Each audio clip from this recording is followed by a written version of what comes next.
Hey everyone, so I am here with the host of the Rational National and former Green Party Canadian politician, David Doel. So welcome to the show. Did I say your name right? Yeah, David Doel. David Doel. It's like Bob Dole, but spelled differently. Perfect. So you have a YouTube channel right now that's currently exploding. You do phenomenal political commentary. Can you tell us a little bit about your channel and kind of what you talk about? Because I think people that watch my show are going to like your show as well. Yeah. So yeah, I started the channel about a year and a half ago after I ran as a Green Party MP candidate in the 2015 election. I lost, obviously, but I wanted to find a platform to keep talking about progressive policies and really pushing these ideas out there. So I started the Rational National. I kind of posted videos on and off, but then really about a month and a half ago or 2 months ago, I started being more consistent and really posting every day of the week. And yeah, the channel's ballooned over the past 2 months, and I just try to bring a different perspective in terms of an outsider, somebody not in the U.S., but who's really engaged in U.S. politics, and try to bring that different perspective in. And also what I want to do with the channel is kind of bridge the gap between conservatives and liberals, because I feel there's a lot of the way we talk to conservatives sometimes, I think it unfairly puts them down in the sense where it turns them off. So like when we just crap on people who we don't agree with, what it ends up doing is it actually closes the discussion before it even starts. So if we have this discussion where we're actually open and talking and actually engaging in why they may think something and not just what they think is wrong, then we can find a way to actually bridge that gap and convince those people who may have just kind of fall down the wrong path and open them up to newer ideas that they may have not been exposed to initially.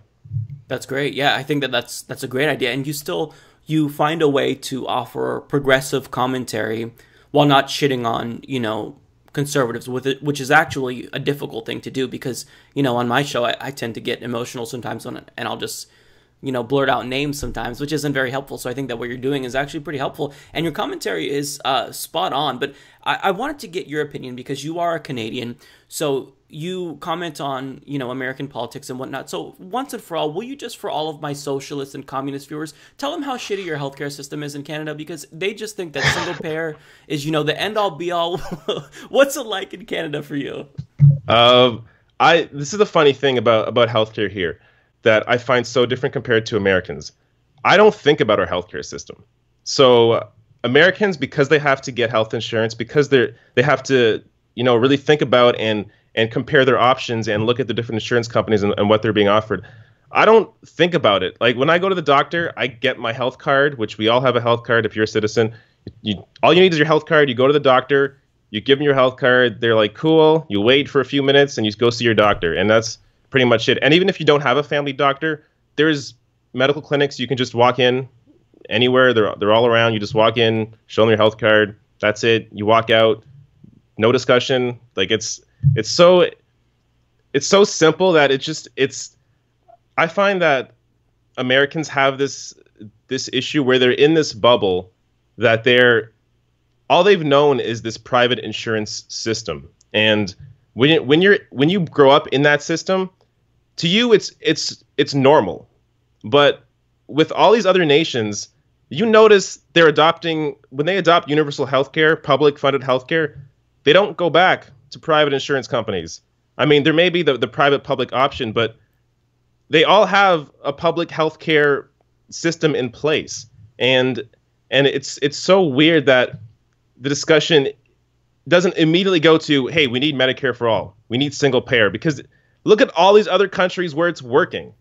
Like this is the one thing that I find a lot with Americans, and it's not to crap on American viewers or anything, but a lot of Americans, it's okay. We deserve it. A lot of Americans just they don't see outside their own country, and your country would benefit by looking and seeing what other countries are doing that is working, and simply looking at that and seeing how you can adopt those ideas to your own country. And it's just a matter of opening minds and getting these ideas out there. And I think Bernie Sanders did a fantastic job of doing that, bringing these ideas to the forefront that many people hadn't really thought about before. Many Americans hadn't thought about, wait, our healthcare system is kind of weird. Why am I paying a private insurance company, and Why can't I just go to the doctor and see a doctor and then go home without having to worry about all that mess?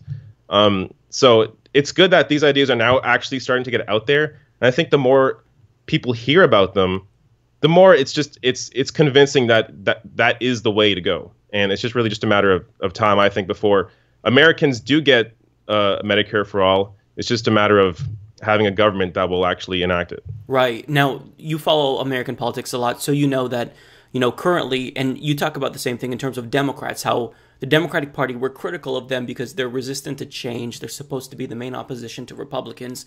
And I'm not sure if you heard about the California debacle where Anthony Rendon single-handedly blocked single payer. So we have a Democratic Party currently that we're trying to fight to get them to move in the right direction towards single payer.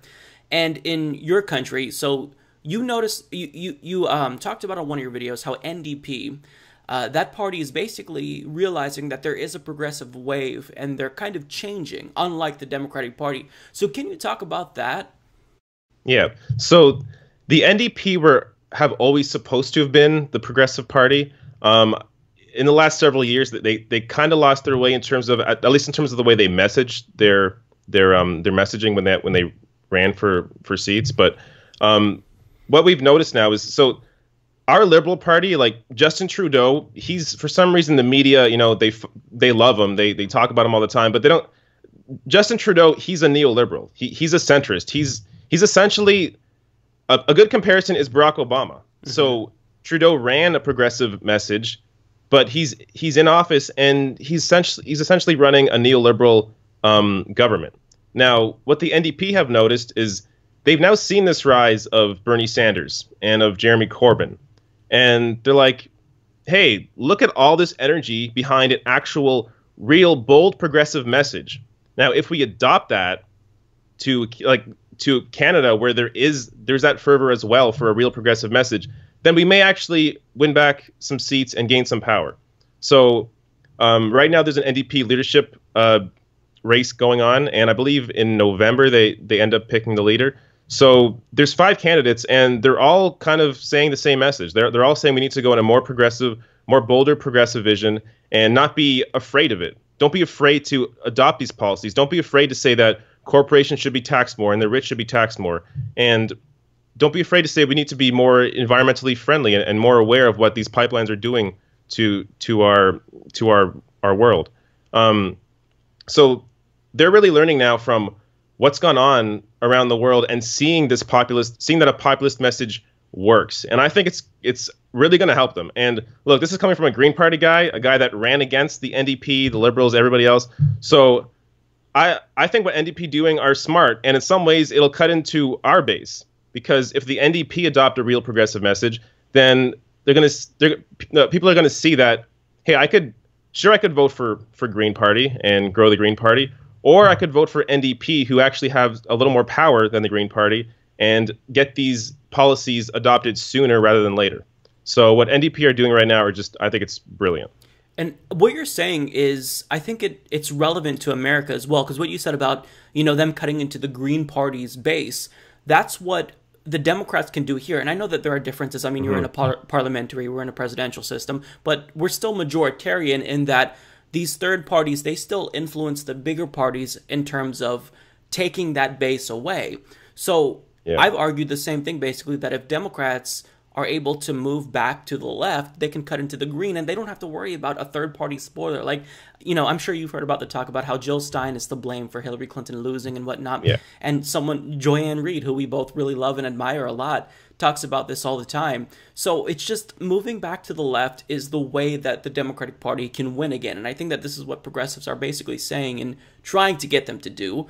But, how successful we are at doing that, it's tough to determine currently. And I just want to say, I think it's so ridiculous to blame Green Party voters or Jill Stein voters, because this is the reality. If you don't have Jill Stein as an option, they're just going to stay home. Exactly. I mean, people aren't. Nobody is at home contemplating, am I gonna vote for a neoliberal or vote for an extremely left candidate? I mean, I'm sure there's a few of those. But the vast majority of people that vote green because they believe in those ideas. And the fact that the Hillary campaign moved to the center during the general election, thinking that there were all these centrists who were going to vote for her, all these neoliberals in the country. They realized, no, there's none of those people. That the actual voters, the majority of people that don't vote, they don't vote because there aren't those ideas out there that are exciting them. They aren't being given a reason to actually vote. So, I mean, for everything Hillary did, from picking Tim Kaine as her VP, from not campaigning where she should have, for not campaigning on a real progressive message. I mean, there were so many mistakes that she made, not reaching out to the progressive base, that's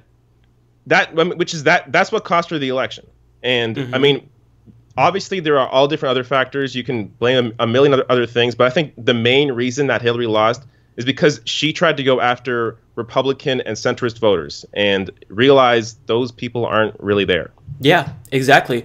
And what you're kind of saying, it speaks to a recent election, albeit a different election, between John Ossoff and Karen Handel in Georgia's 6th district, where traditionally this district has gone to Republicans for decades. So Democrats thought, well, what we should do in this district is we should run someone who's relatively conservative, because since it's a conservative district, we'll win. Now, I've argued against that, and you've also argued against that, but why do you think they shouldn't be more conservative in these conservative districts? So this is the argument I make in one of my videos about this race. The conventional wisdom coming out of that election was that voter turnout was really high. It was fantastic. It was 46%.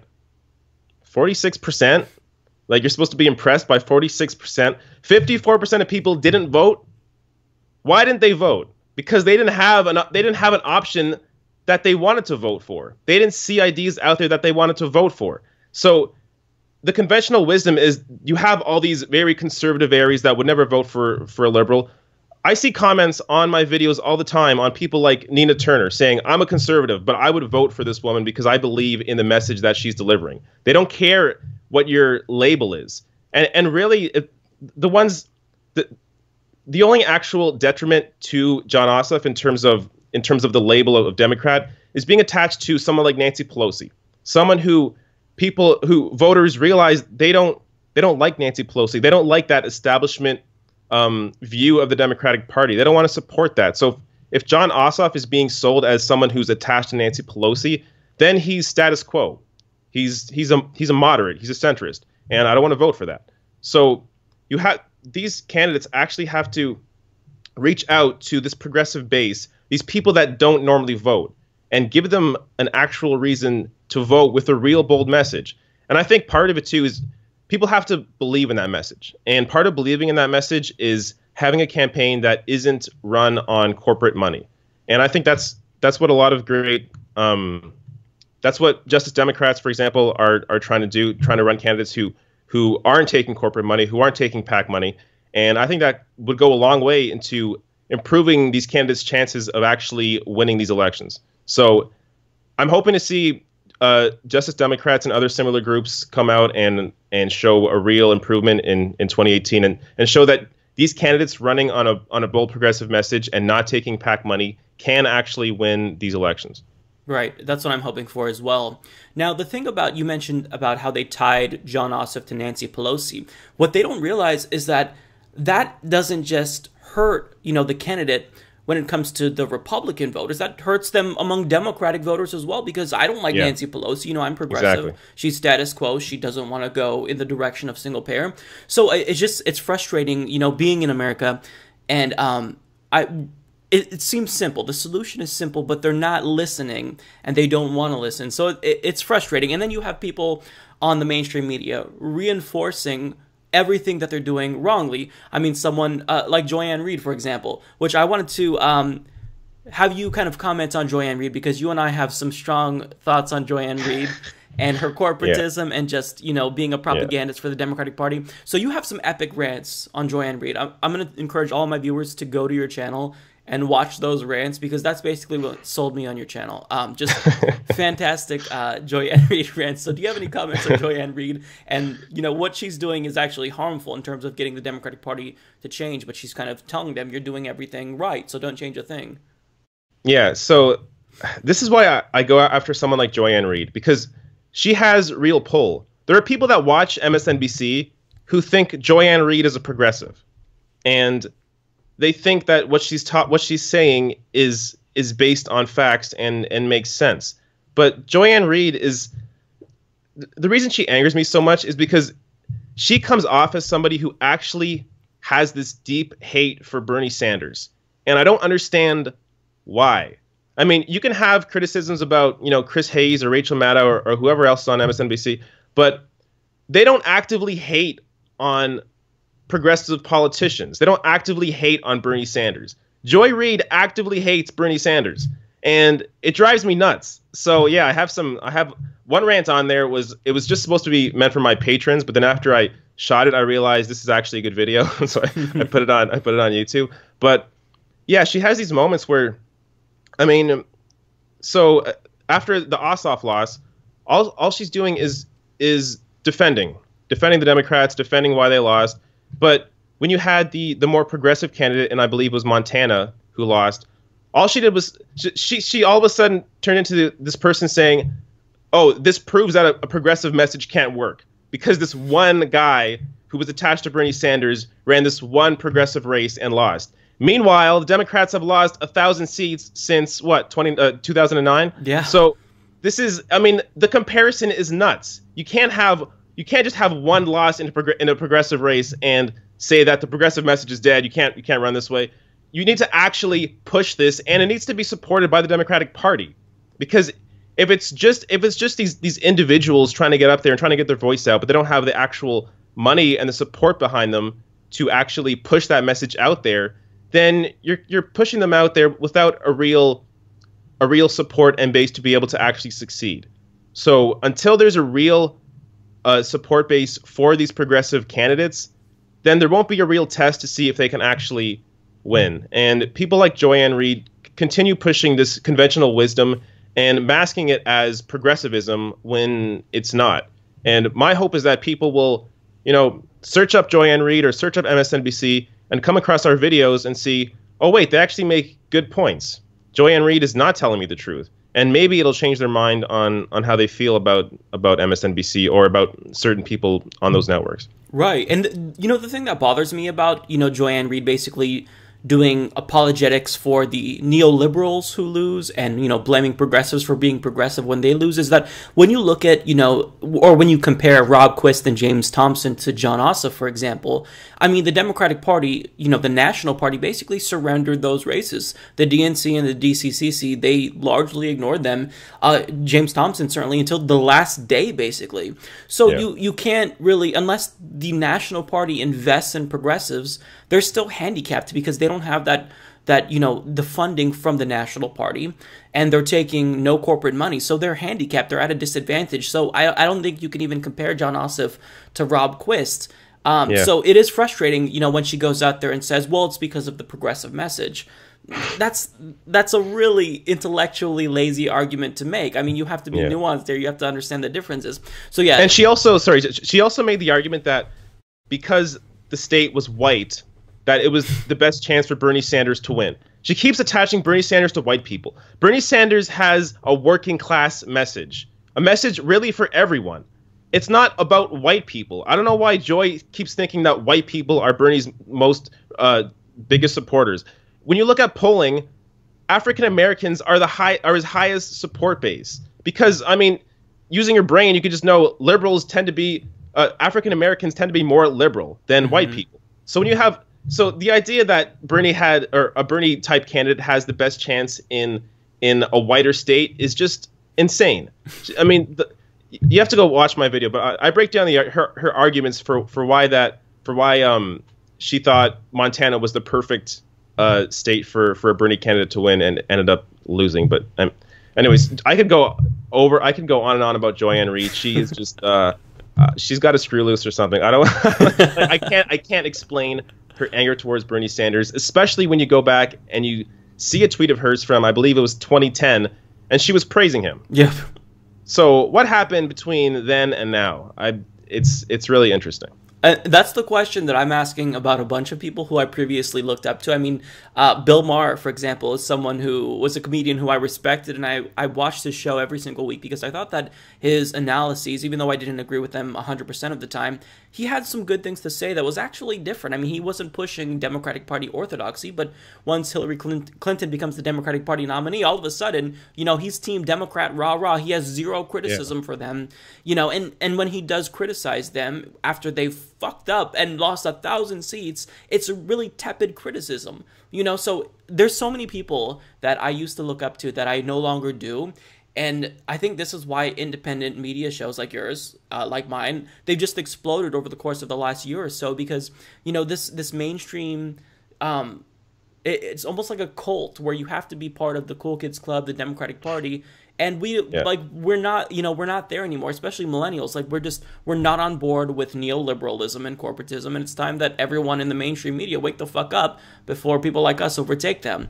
I think this is a major issue with mainstream media, and what separates us from mainstream media is we have introspection on liberals and on the Democratic Party, and are able to criticize what they do wrong. And that builds an audience that, they trust us because we're being honest with them. We're not hiding all the faults of the Democratic Party. We're talking about them out in the open. And when you have people in media, in mainstream media, covering for the Democratic Party, people see through that. People know you aren't being honest with them. But when you actually are able to criticize both parties and talk about how money is the most corrupting influence in Washington, then people, they trust us because they know that's true. And I mean, that's the secret message. If mainstream media talks more about the influence of corporate money, they won't do that because they are influencing the politicians. But if they talk more about that and we're open about criticizing the party that they identify with, then they would be able to retain their audience. But they're slowly losing an audience because people are seeing right through them. Right. They lack objectivity. And one thing that I wanted to ask you about, because I don't know if you've received the same criticism, is that in criticizing Democrats, there's this implication that we are pro-Republican or pro-conservative. So what do you say to that about people that say, well, you're critical of the Democratic Party, but look at the Republicans. Why are you criticizing Democrats when the Republican Party is so extreme? Shouldn't you focus all your energy on Republicans? What do you say to that personally? So this is the way I look at it. If we're going to criticize I have no problem with criticizing Republicans. But if you're going to criticize them, then what are you offering in return? Because if the Democratic Party isn't a party that actually represents a real, honest voice, then you can't just criticize the Republican Party, because then people, they see through that. They realize, wait, but both parties have the issue with corporate money. Why are you just criticizing Republicans on this? So it's that sort of idea where, sure, you can criticize Republicans, but if you're not giving anybody an alternate, a legitimate, real option that actually represents the voices of real people, then there's no real message there.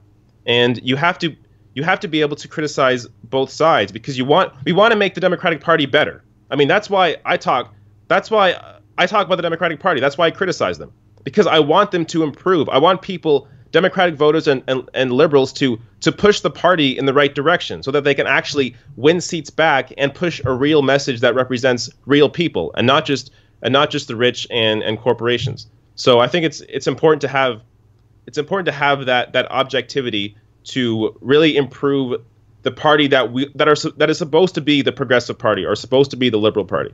Right. Now, one thing that I wanted to touch on really quickly is, because since you're a Canadian, I don't know if you've had any pushback.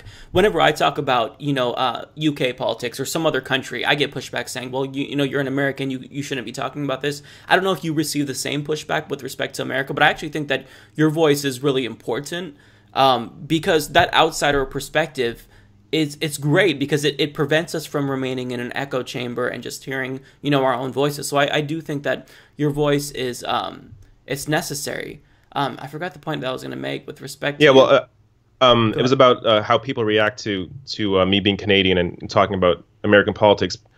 I noticed, so there are some comments about people or from people who say, oh, you're Canadian, don't talk about Americans, but I'm actually surprised how little that comes up.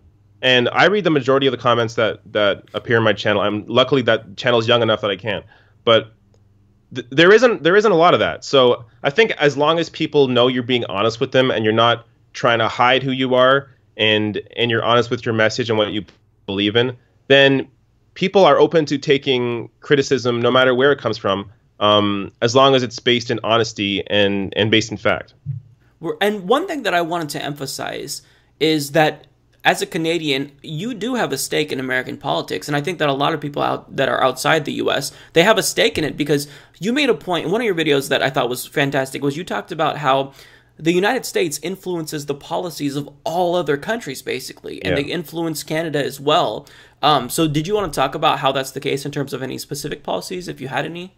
Yeah, so the one I always go back to, because I'm a big advocate of psychedelic medicine, is in 1971, I believe it was 71, the U.S. pushed, at the United Nations, they pushed an idea to ban all psychedelic medicines and all drugs, like marijuana, everything. So there were all these studies being done on LSD and psilocybin mushrooms and these various psychedelics that they were finding it was benefiting people. But because the U.S. pushed for this ban at the UN, all these countries banned it. And so we have this gap of like 50 years where there wasn't proper research being done into psychedelic medicines like ayahuasca, like mushrooms, like MDMA, all these psychedelics that have a connection to the benefits, to benefiting people that have PTSD, anxiety, depression.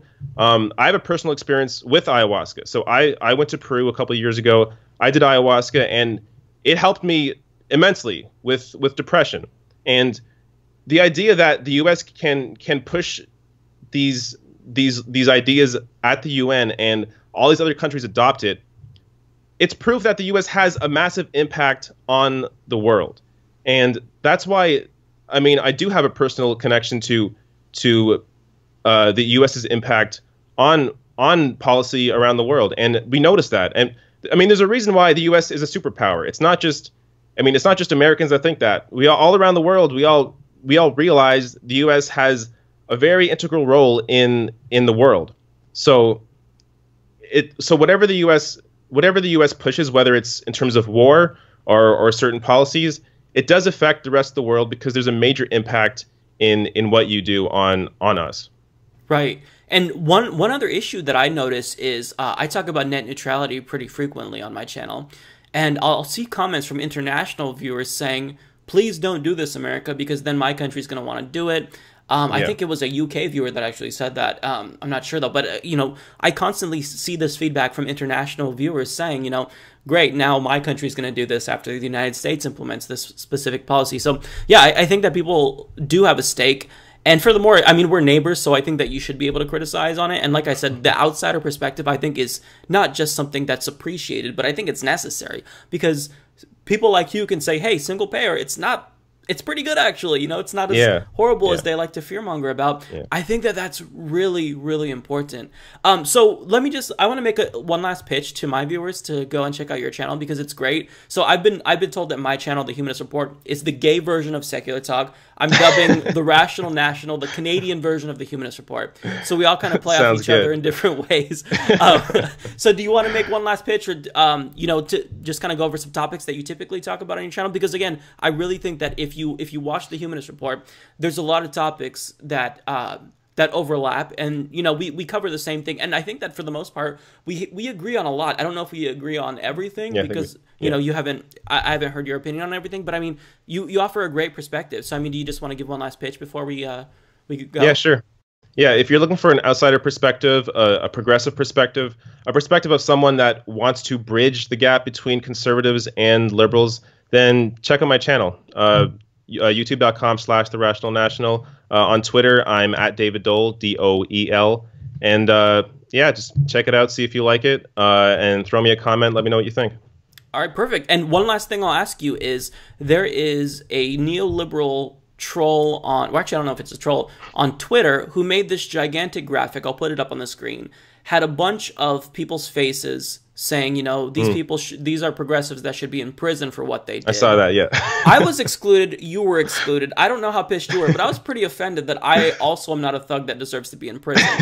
Well, I'm fairly new still, so I don't think I expected to be on there. But yeah, you should have been on there. I should be in prison, right?